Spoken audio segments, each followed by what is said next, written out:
Hey everyone, this is part 3 to a series of videos going over every single part of FNAF. The games, the books, even later, the activity books. So, with that said, if you haven't seen part 1 or 2, I highly suggest you watch them right now. With that said, on to part 3. Finally! That is it! Scott was finally finished with FNAF. The story was complete. Everyone was set free. Afton was in hell. The books added extra lore info onto there for the people who didn't get it at first. FNAF was finally over. Are you challenging me? Oh, like Scoop!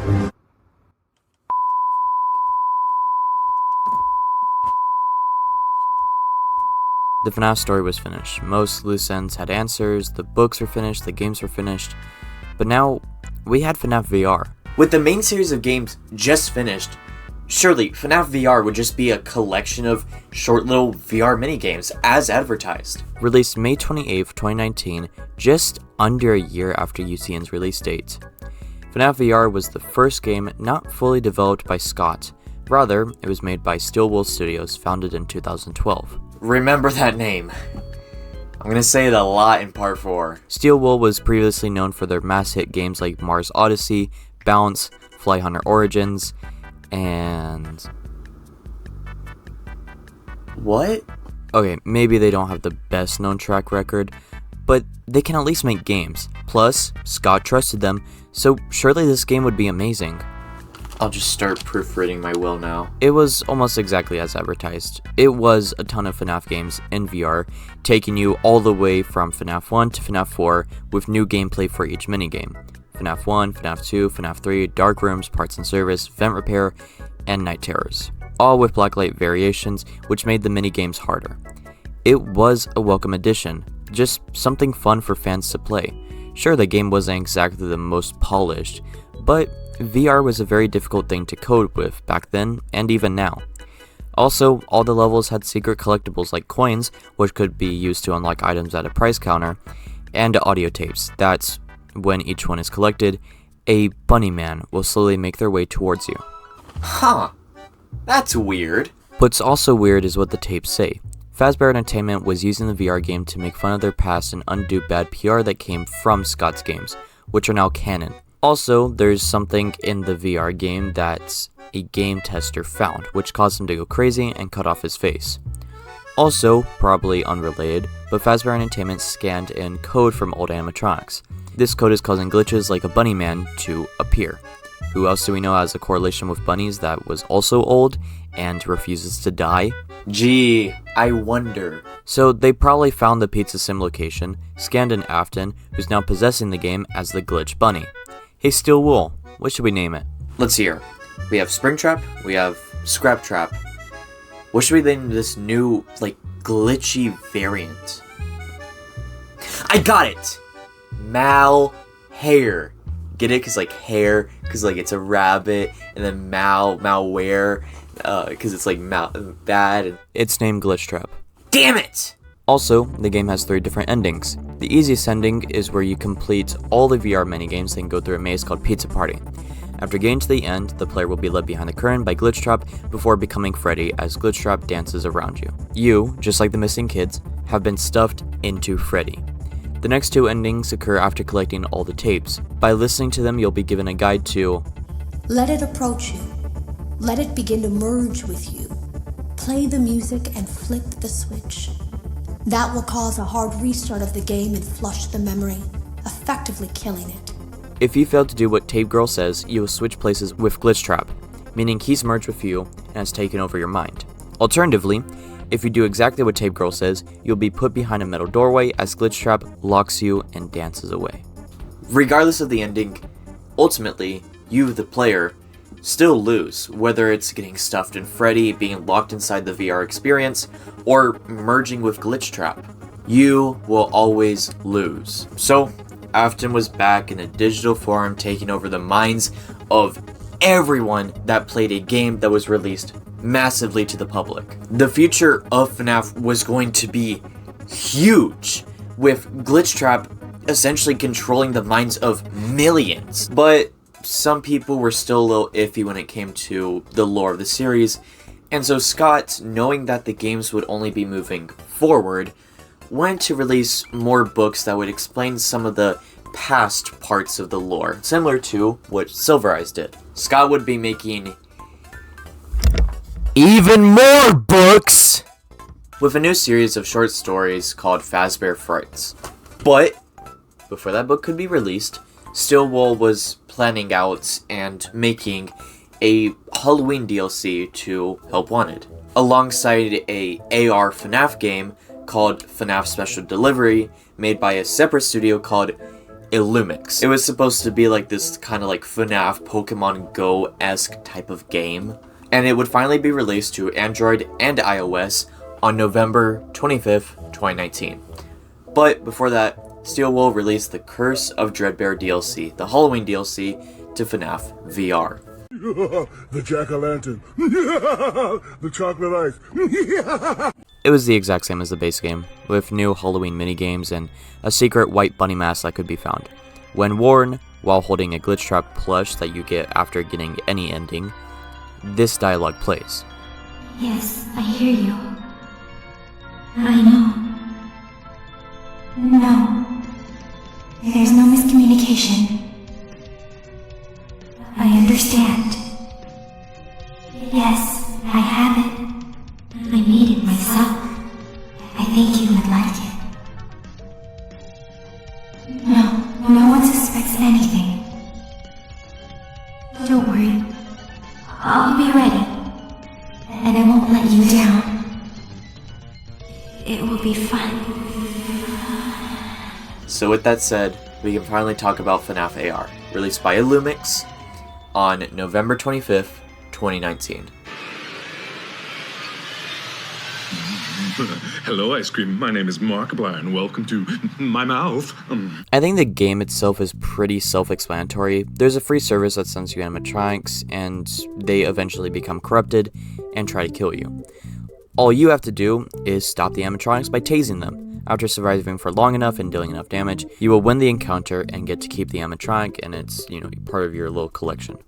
There's also a couple of emails that you can read throughout the game, all of which focus on glitch traps sort of subtly taking over the minds of a person named Ness, or Vanessa. She begins acting weird, Googling and buying certain items on company time that are very questionable. But, as of recording, most of these emails have yet to be released in-game, and have instead been found through amazing source code hunters and scavengers behind the FNAF community that have decompiled the game, found all the assets of the files, and have released them to the public, allowing for more people to sort of learn about what was supposed to be FNAF AR. Also, the game slowly fell into being more and more of a cash grab, requiring you to purchase in-game items to progress.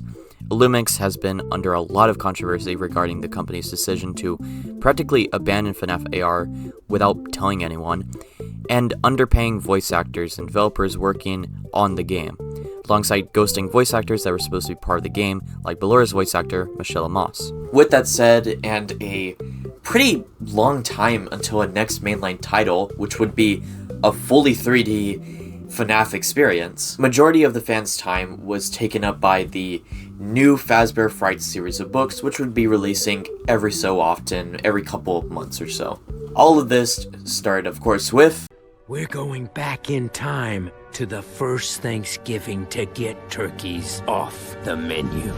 December 26, 2019. 3 short stories. One is about a kid named Oswald who finds a mysterious ball pit that allows him to travel back in time to 1985, the same year where the first 5 missing kids were killed. Oswald witnesses this and runs away, but William Afton chases after him, escaping and replacing Oswald's dad. Oswald eventually goes back to the ball pit and sends Afton back to 1985 and gets his dad back. 2, To Be Beautiful, is about a girl named Sarah who wants to be beautiful. She meets a long-necked baby look-alike named Eleanor, who gives her a necklace, but each night Eleanor cuts off a limb of Sarah and replaces it with trash. Eventually, Sarah loses the necklace, where she is revealed to have been a pile of trash that was given human form by a sound illusion disc and the necklace. Eleanor escapes, looking like Sarah, using Sarah's limbs and a sound illusion disc. 3 is just about an emo kid named Millie getting trapped inside Funtime Freddy, where he politely reads off a menu of ways to die, before Millie ends up dying on Christmas. Honestly, not the best to start a new book series. But it does show exactly what the future of these books can do for the lore of the series. Eleanor was obviously a book tie-in for Ennard and Kinda Baby, due to Eleanor trying to essentially take over a person's body so that way they could escape into the real world. So, with that said, on to the next Fazbear Frights book, Fetch. There are barely women on this mission. Is your suit white because you're racist? Why did you say mankind? Are there any transgender bathrooms in the lunar module? How the fuck are you breathing in Plot twist, Scott made another game! MatPat from the Game Theory channel was holding a cancer research charity stream. Scott decided to participate because MatPat had a major role in the FNAF community as one of the biggest theorists in the fandom. Scott released Freddy in Space 2, a joke game based off of a joke game in FNAF World, which is also now a joke game. However many points MatPat collected at the end of the stream, Scott would donate to MatPat's charity. Scott ended up donating a total of $540,999 to charity. Since this game was purely made for charity and as just a fun little side game, there wasn't any lore. Aside from joke theories like Dream Theory and other heavily scrutinized or just weird theories that the fanbase has come up with. But in the game's code, you could find a small little extra side teaser for the future of FNAF, the next game that would be coming out, FNAF Security Breach. A singular image, and it looked like this. So, tell me, where did it all start? About 5 seconds ago. Look, we've gotten a lot of requests for you to finally talk about the Fazbear Frights book. So why don't you hurry up and just talk about them? But they're weird! As your therapist, I don't care. Just talk about them so I get paid. Let me sit. Speak. Fuck! Good boy. March 3rd, 2020. 3 more short stories. 1, Fetch is about a kid finding an old animatronic dog that connects to his phone. The animatronic does what the kid says, but almost too well and to absurd degrees, resulting in his crush dying. 2, Lonely Freddy, is about a kid trying to expose his sister to not be the golden child that his parents see her as, only for her sister to do something nice for him on her birthday. The kid runs off and swaps bodies with a Freddy plush, leaving him trapped inside of it. 3, out of stock, is a couple of friends getting a weird-looking plush trap that tries to kill them, but doesn't move when light is shined at it. They lure plush trap to some train tracks where it's run over. So, a Sparky the Dog hoax reference, a reference to a kid getting stuffed or some kind of Freaky Friday switch up, and an explanation to the Fun with Plush Trap minigames. Yes. Now on to... Wait. There's something you forgot. What? Isn't there like some kind of overarching story at the end of each book? It's easier if I recap them all at one time at the end. Okay, but people are complaining about the fact that you didn't talk about the FNAF 4 Halloween update. Oh. That's the first night. They're never that bad on the first night. There's no way I'm gonna die on the first night. Since FNAF 4 came out way before its original release date on Halloween 2015, Scott released a free DLC that gave characters new looks. Nightmare Chica was replaced with Jacko Chica, Nightmare Bonnie with Jacko Bonnie, Plush Trap with Nightmare Balloon Boy, Nightmare Foxy with Nightmare Mangle, and Nightmare with Nightmarion. All of these characters were originally non-canon characters, but they later became canon as they were reintroduced in UCN, alongside later appearances in future games. Only reason I didn't mention it earlier was because I forgot, and because they just were new looks to the same mechanics, so it'd just be saying the exact same information over again. Okay. Continue with the Fitzgerald scares. Fazbear Frights. Yeah, that one.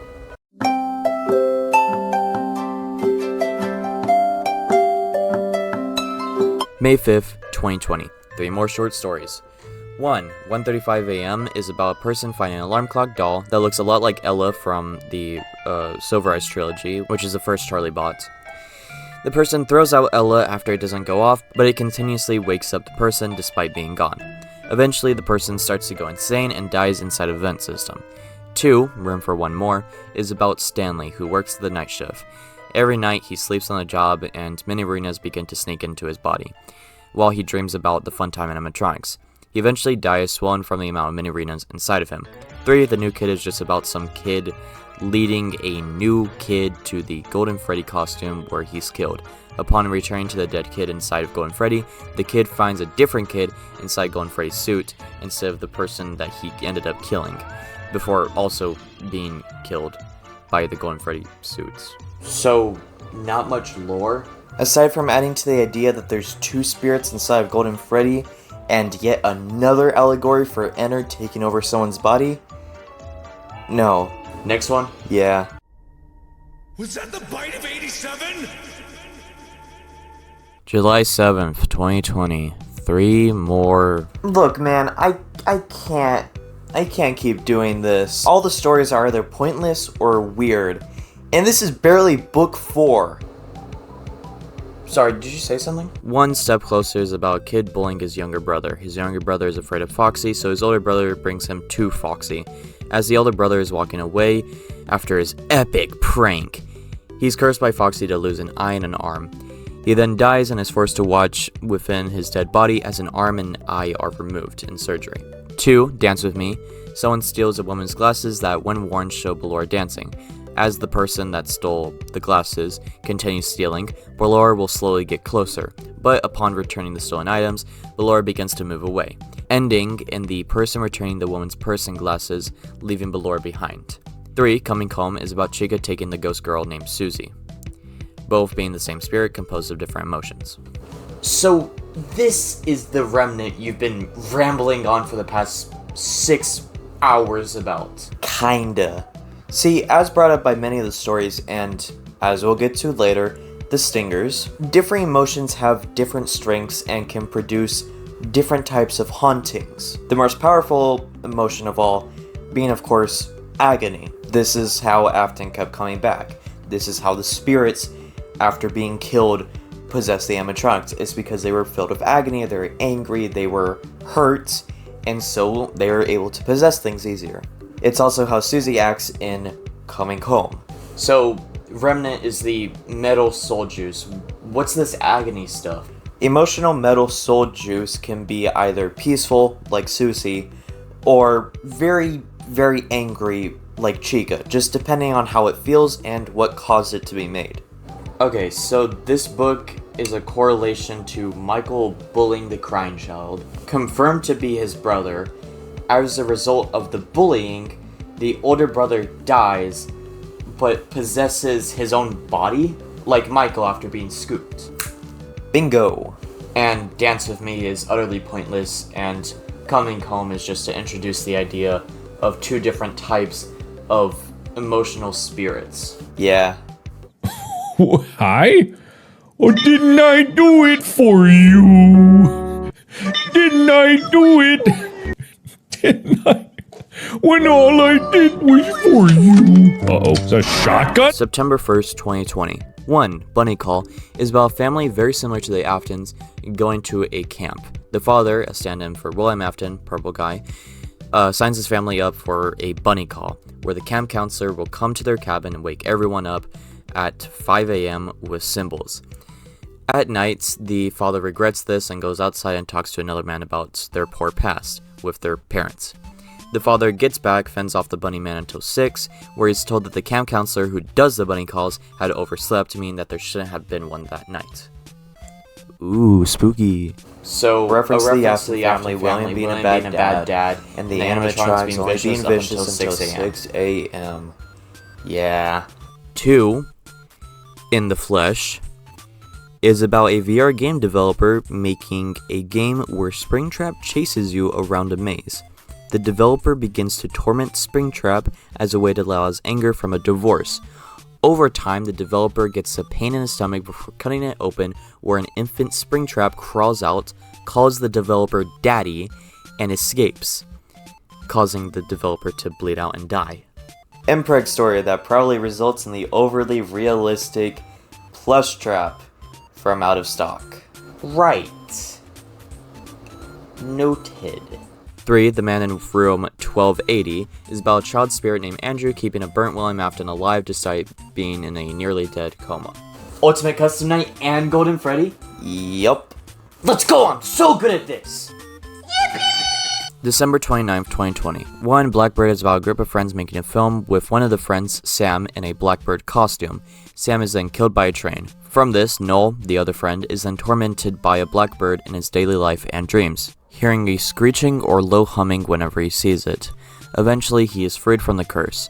2. The Real Jake is about a kid who is suffering from cancer called PNET, or primitive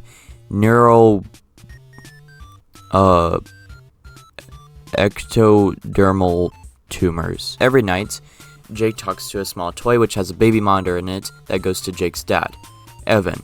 Jake tells the toy what he wishes he did every day, since he's been bedridden due to his sickness. Jake's caretaker then gets the info from Jake's dad of what the real Jake did each day and adds to the toy to reflect what Jake wishes he did.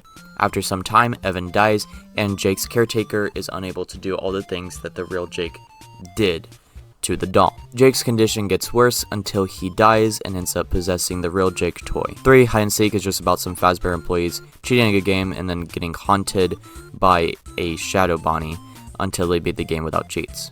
So, reference to illusion discs, more about possession, and a connection to the Stingers. Which we'll get to later. And just some meaningless explanation behind Shadow Bonnie that barely makes sense. You sure there isn't more to that Shadow Bonnie story? Nope, moving on.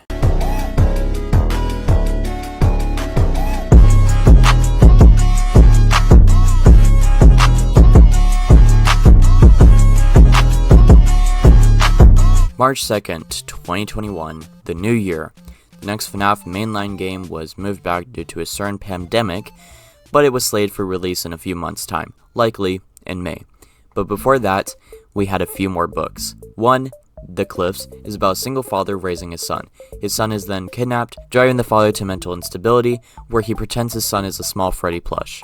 2. The Breaking Wheel is about a bully, Julius, and his exoskeleton that is connected to a frequency of another remote. After altering the remote, Julius, wearing the skeleton, is ripped apart and begins to chase after people, killing someone as a child controls it, accidentally being the cause to a murder. 3. He Told Me Everything is about someone coming into contact with Fazgoo, which replaces the victim with a double. So, a reference to the Fredbear plush from FNAF 4, a correlation to William Afton being turned into Springtrap by an endoskeleton, and a useless story about Fazgoo. Didn't you say these were supposed to expand on the lore?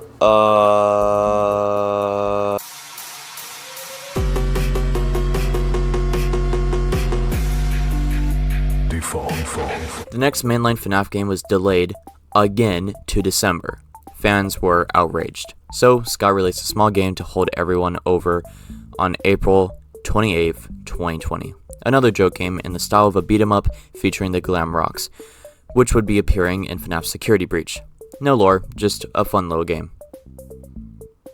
Unless you're a theorist.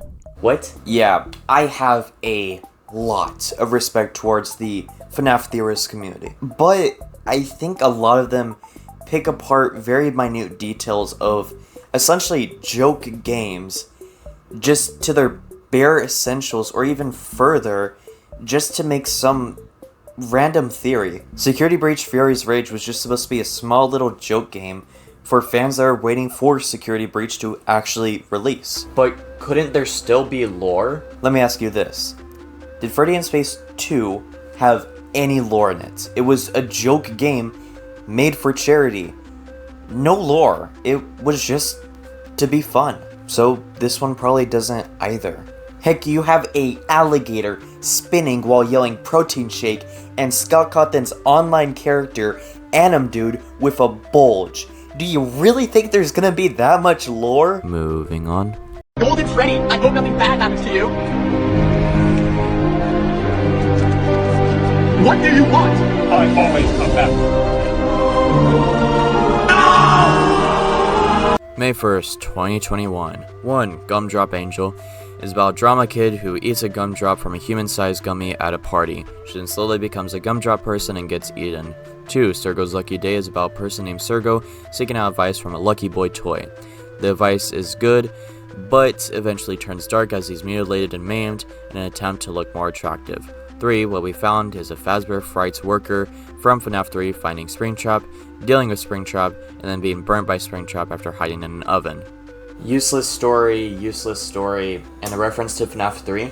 Not really. Sergo's Lucky Day can be seen as a reference to Glitchtrap's control of Jeremy in the Help Wanted VR game, where they kind of like where Glitchtrap controlled him, and then eventually Jeremy kind of cuts his face off and does, bad things. But yeah, the other two were just completely useless. Any last words before you die?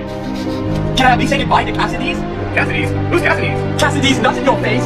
Ha ha, funny joke. Cassidy's! July 6, 2021. 1. The Puppet Carver is just about the return of Fazgoo as it attaches itself to someone new. Not much lore. 2. Jump for Tickets is about someone being overly obsessed with a ticket machine before dying and possessing the animatronic named Coils, that then tries to keep kids away from the machine because that's where his body is. Also, Coils is described to have a mask that looks a lot like Ennard. 3. Pizza Kit is about Peyton and Marley going onto a trip to a pizza factory. Peyton thinks she saw Marley die and is haunted by what she assumes to be her vengeful spirit. Marley was actually just hiding, and when she comes home, finds Peyton with her neck snapped. Nothing, and another William Afton to Golden Freddy or Crying Child to Michael parallel. Yeah. Wow, these are boring. When are you getting to the singers again? In a minute. Also, side note, Puppet Carver, fun fact, was the only Fazbear Frights book to ever have an exclusive cover. There is no other Fazbear Frights book to have an exclusive cover. And literally the exclusive cover, like, I'll show on screen, editing me will show on screen the normal cover and the exclusive cover. The exclusive cover was only for Books A Million releases. And the friend of mine that lent me their Fazbear Frights books, that way I could recap them and have them as props for like the IRL segments, has that limited or the special edition cover, which I thought was really cool. And I literally, like, when he texted me showing me the books, I was like, holy crap, you have the special cover. And he was like, the what? And I hate the fact that I know that there's a special cover now. Yippee! September 7th, 2021. 1. Friendly Face is about a dead cat being replaced by a robot cat that chases its owner to death. 2. Sea Bions is just Fazgoo again. Child gets slowly replaced by genetically altered sea monkeys, dying, but then the Sea Bions live on in his body. 3. Together Forever is about 2 homecoming queens bullying 2 girls. They then make a robot that will trap the girls that they are bullying, but due to a mistake in the programming, the robot attacks and kills the 2 homecoming bullies, leaving them stuck inside of the robot thing. So nothing again. Then Ennard again. And then Golden Freddy has 2 spirits again. When are you getting to the singers? 2 more books. Also, I have other clients, so if you wanna, like cut this early, I'm fine. I don't want to keep listening about this. Today we are making Kermit the Frog drink the gay potion. Get off! Or not. You want to explain that transition, buddy? I'd rather not. November 2nd, 2021. Lightning round, here we go. 1. Prankster is about a group of game tester workers at a VR studio that was just bought by Fazbear Entertainment. After playtesting, the main character experiences a nightmare birthday party where he has to either escape, leaving his friends to die, or an attempt to rescue them, but still probably die. He finds a bunch of morbid things, and the end is left ambiguous. 2. Kids at Play is about Reckless Driver hitting some plastic toys, and then later a kid with his car. He then begins to see toys all over the place as his guilt creeps in. Then he just dies, and the kid is found not to be dead or run over. 3. Fine Player 2 is about a girl who left her friend behind at a Freddy's Maze game. She then goes back 10 years later, assuming someone to have taken her friend, but instead finds her friend's corpse as the maze locks the main character in. Glitch Trap, random ghost sighting, and kinda Glitch Trap? Yeah, pretty much. Golden Freddy, I've loved you for so long. Will you marry me? Sorry, I love Wait, who? His name is William! Actually, Fredbear is mine. But we have so much more! Technically, I don't need to talk about this one since all of these stories were scrapped and the book came out way later on April 19th, 2022. But for the sake of completion, here's the final book. Okay, what about... Then we'll get to the stingers. 1. Felix the Shark is about someone who swears that there was a shark animatronic at Freddy's. His friends don't believe him, so he goes to find proof, but ends up getting locked inside of a tank with a malfunctioning Felix the Shark. 2. The Scoop is just about some kids finding a secret image in FNAF 3, then going out on a hunt to find the answer to it. The answer being, because it's FNAF, a child was killed and placed inside of an animatronic by Purple Man. Side note, MatPat tried to do some, crazy, crackhead theory where he was convinced that this very specific scrapped story in the scrapped book was a setup to a FNAF ARG in Utah, and he proceeded to be like, guys, is there anyone that lives in Utah and can find a snack stand next to a movie theater in this one specific setting? And then so many places in Utah got called constantly about hey, are you connected to the FNAF ARG? Can you give us some hints? And there wasn't a FNAF ARG. Scott never mentioned there was a FNAF ARG, but for some reason MatPat was convinced and took the time out of his day and was like, yes, it has to be an ARG. And then after hearing people were spam calling the companies, MatPat did a small sit down discussion and was like, guys, why? And Matt, you kind of told us to do this. You didn't specifically tell us to call these places, but you implied it. What do you expect, bro? Anyway, 3, You're the Band, is about a kid who begins to see spirits inside the animatronics. He and his mom go to the night guard at Freddy's, where they find the missing kids within the robots. I'll talk about the stingers now. Yeah! Woo! Yeah, baby! That's what I've been waiting for. That's what it's all about. Woo! Okay, I had written all of this down, and I could recap all of it by just reading out what I have written, but I think it's objectively funnier if I just,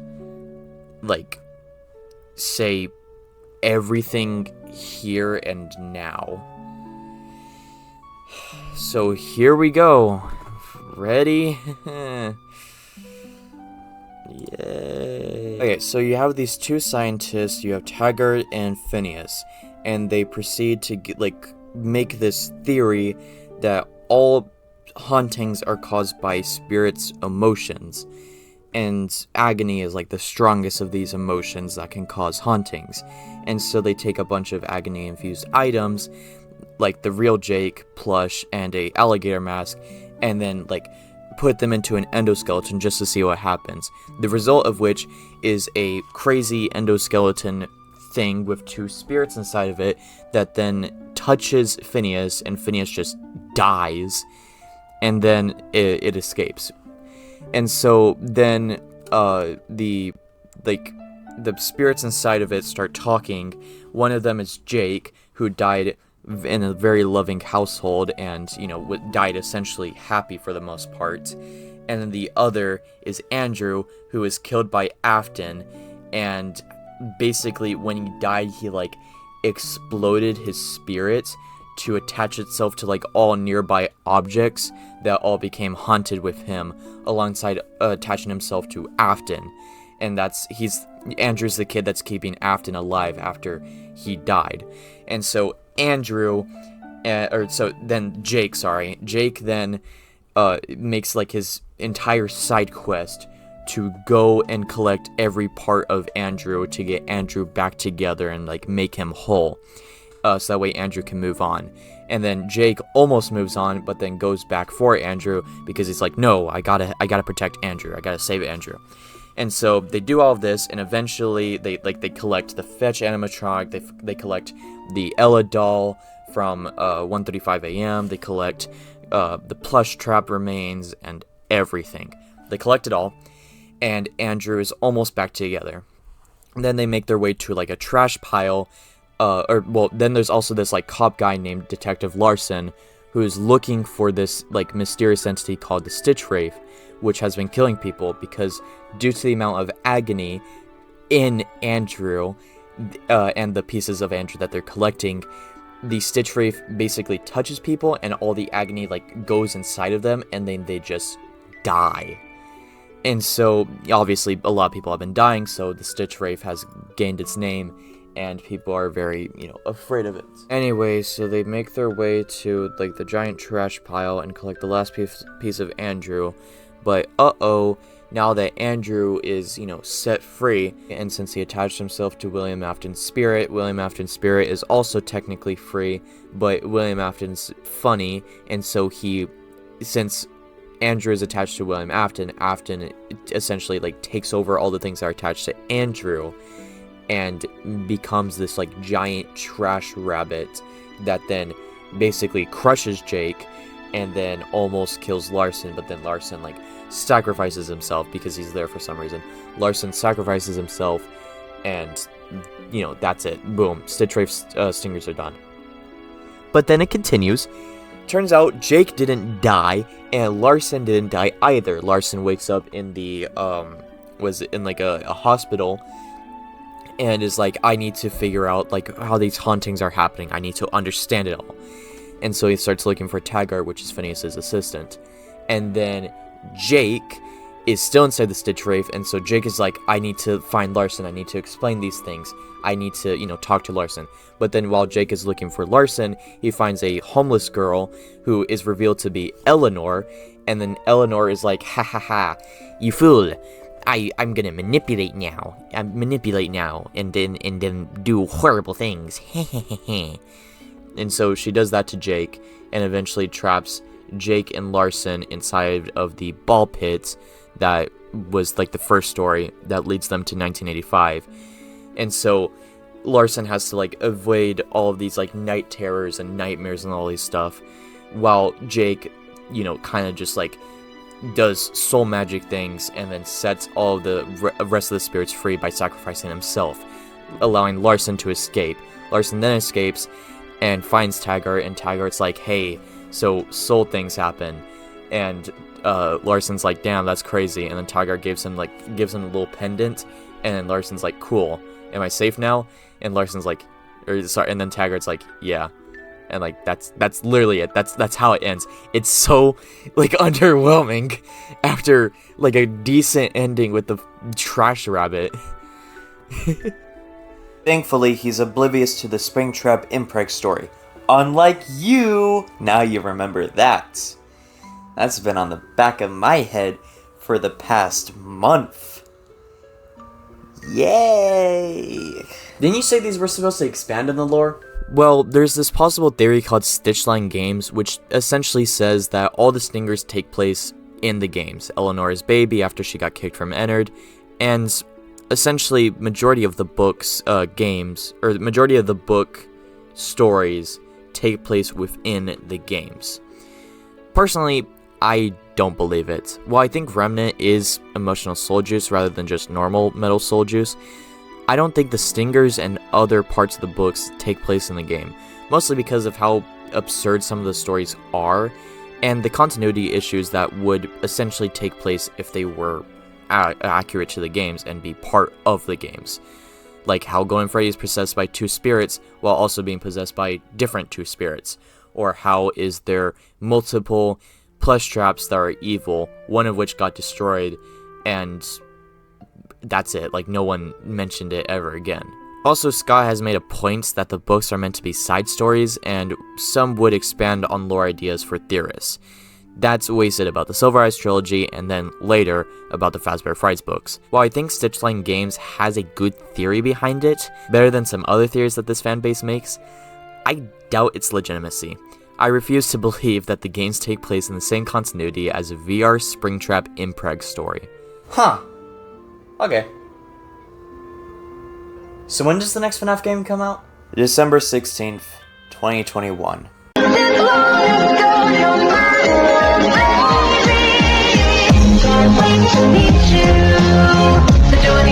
I'll leave this one for next video because I have some very, very big opinions on this game, and Ruin, and the Tales of the Pizza Plex books. So, part 4. Yay.